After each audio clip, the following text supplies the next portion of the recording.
Hey guys, this is Steve.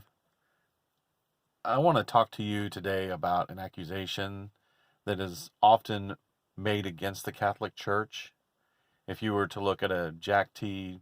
Chick track or go to, an anti-Catholic website or listen to an evangelical sermon about Catholics, it's pretty widely believed that the Catholic Church kept the Bible from people. That throughout the Middle Ages, they basically hid the Bible away, didn't allow people to read it, wouldn't let them see for themselves what it said. And then once the Reformation happened, then everyone started reading the Bible and started realizing that what the Catholic Church told them was not in the Bible. And so now we've restored the original faith through the Protestant Reformation. And that's just not true. All points of that are not true. It's not true that what the Catholic Church teaches is not in the Bible. It's very much in the Bible, and we'll go through that in some other videos. But I want to focus in on, did the Catholic Church keep the Bible from people? And again, like I said, the answer to that is no. And I'm going to go through that and show you why that's not true. First of all, from the beginning of human history until probably a couple of hundred years ago, 90% of any population did not know how to read. It would have been considered ludicrous for someone who was a baker or a blacksmith or a tanner or whatever to actually go get educated and learn how to read. In the Middle Ages, and again before then, what would happen is a man, would start his apprenticeship with whatever it was that he was going to do for the rest of his life, probably when he was 12 years old.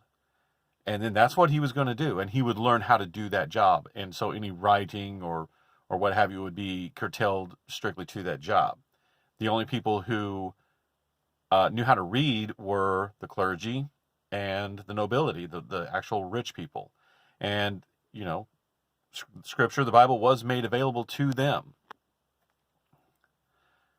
And then the second point I would like to make with this is, it's not like today. It was not like today. It is today back then. There was no printing press until 400 or 500 years ago. And up until that point, to make a copy of the Bible, in monasteries, they had a room, it's called a scriptorium. And it would be filled with monks just copying the Bible. And it would take them months, even years, to produce one copy of the Bible. So books were rare, very rare.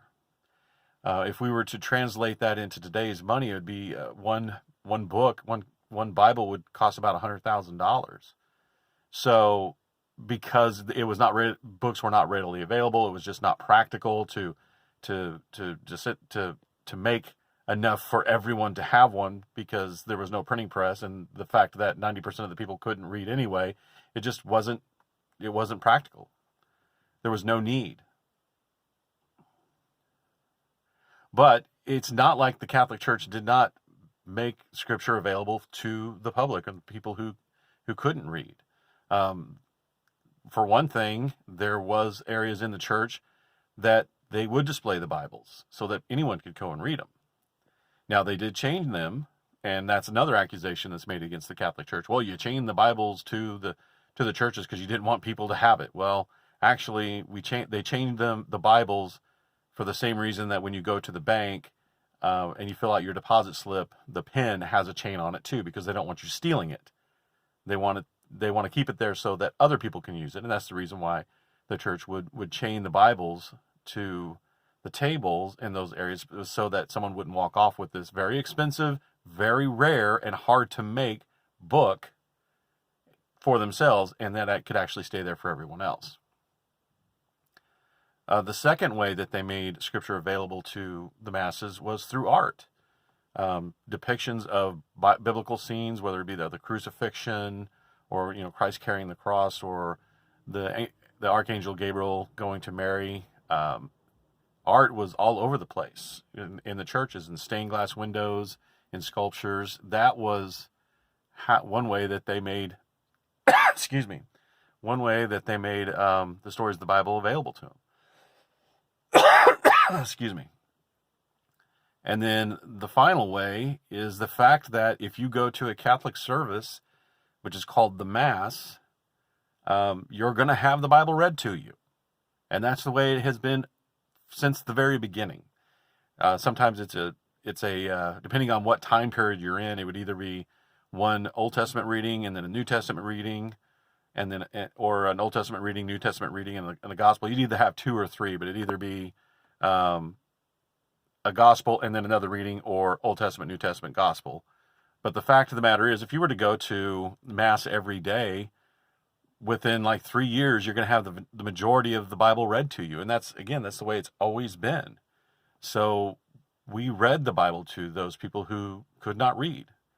So this accusation, this charge against the Catholic Church that it tried to keep Scripture and the Bible away from people is just demonstratively false. You can, for one, just use your logic and reason, and if you do a little bit of research, you'll find out that, as I said, in the Catholic Church service, which we call the Mass, they've had Scripture reading throughout the Mass, and that's the way it's always been. In fact, the whole point to deciding what books would and would not be considered Scripture was to decide which books were appropriate to be read in the Mass.